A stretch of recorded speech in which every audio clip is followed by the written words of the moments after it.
What's up everyone? Quick video for you today. Going to be talking about sponsored display campaigns. Now, I've mentioned sponsored display campaigns plenty of time in the past, but if you're an Amazon seller, you're going to want to watch this video because they just opened up an awesome new feature that's really going to change the game as far as being able to target your shoppers. Now, that's always been something that's been difficult with Amazon. You don't actually get that customer data, but Amazon just introduced an awesome new feature and it's really going to help you out. If you haven't already, hit the like, hit the subscribe, and let's get to it. Here, we're looking at the sponsored display campaign creation page. You can also do this just by diving into the campaign itself. What I'm about to show you is equally as possible if you've created a new sponsored display campaign. They recently deprecated the old kind of format that they were doing around October 20th. Things look a little bit different now. And if you haven't checked already, if you have old sponsored display audience campaigns, look at whether or not they're still getting impressions and spend. Today's the 26th of November, Black Friday. I'm making videos. So if you have made videos before today, just go ahead and check to see if they're actually still getting impressions, because they might not. We saw that happen with several of our campaigns, so double check. You can go into a campaign and do what I'm about to show you. So here we are, looking at a good old Polymailer bag. Speaking of good old Polymailers, speaking of sponsored display, if you haven't already, please go ahead and download the Amazon advertising hierarchy in the description. That's just our quick reference campaign guide, what to set up, when to set up, how to name it. It's going to be really, really helpful for you if you're just getting started launching campaigns, or if you're a little bit seasoned. It's just a good thing to reference when you're creating these campaigns. It's going to save you a lot of money in the long run. So go ahead and download that in the description.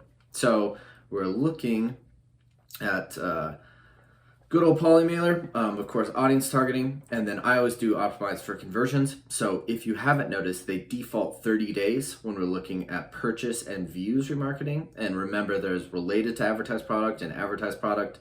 I always do 5x. In this case, just knowing the product, whatever the price is, I'm just going to go 50 cents for related. Same with views.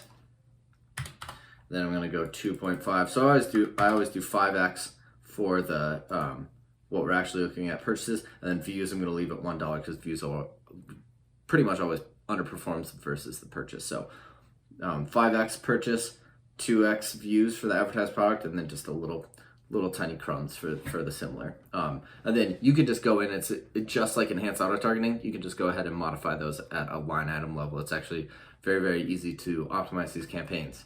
But if you don't know this, I'm about to show you something really new and interesting. So there's a look back window. We're looking at 30 days. You can go all the way back to 365 days, and they have like it all tiered out.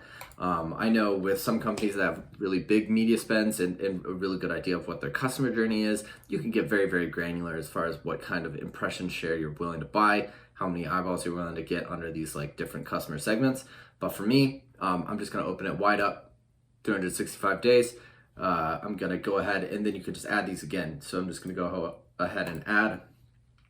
I'm gonna make the same adjustments with those views.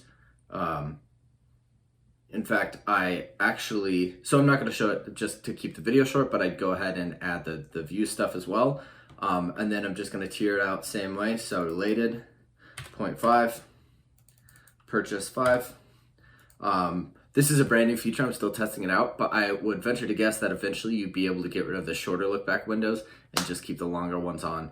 Although there's a possibility that people who've bought really recently, they might be more inclined to buy if you're like a replenishing type product. If you're not that, like if you sell clothes or like kitchen items, you could just do all your products in one remarketing and just let it sort of remarket to all the different products. Just do a little bit of a brand play. But ultimately, just test out with these new features, find out what's working for your brand. Every brand is different. Every customer shopping journey of your brand is different. These look back windows are, they're all completely going to give you different results. I like to keep things simple, so I'm just gonna do 365 and 30. But if you wanna get granular, throw every single one in there and then test it out. Please show us what kind of results you got in the comments. You don't even need to necessarily show numbers, just say like, this worked for me. It was very helpful. So new feature, I'm excited about it. It's going to give you an excellent way to sort of follow up on the customers that have touched your brand and continue to sell to them. The purchaser remarketing feature has been really, really effective for us, and I think it's going to be effective for you as well. So let me know your experience in the comments. If you want more tips on how to reduce your ACoS, check out this video. It's our 7 tips to reduce campaign-wide ACoS. Really helpful stuff. Yeah, you could be saving thousands of dollars just from that video view alone. And with that, happy optimizing, everyone.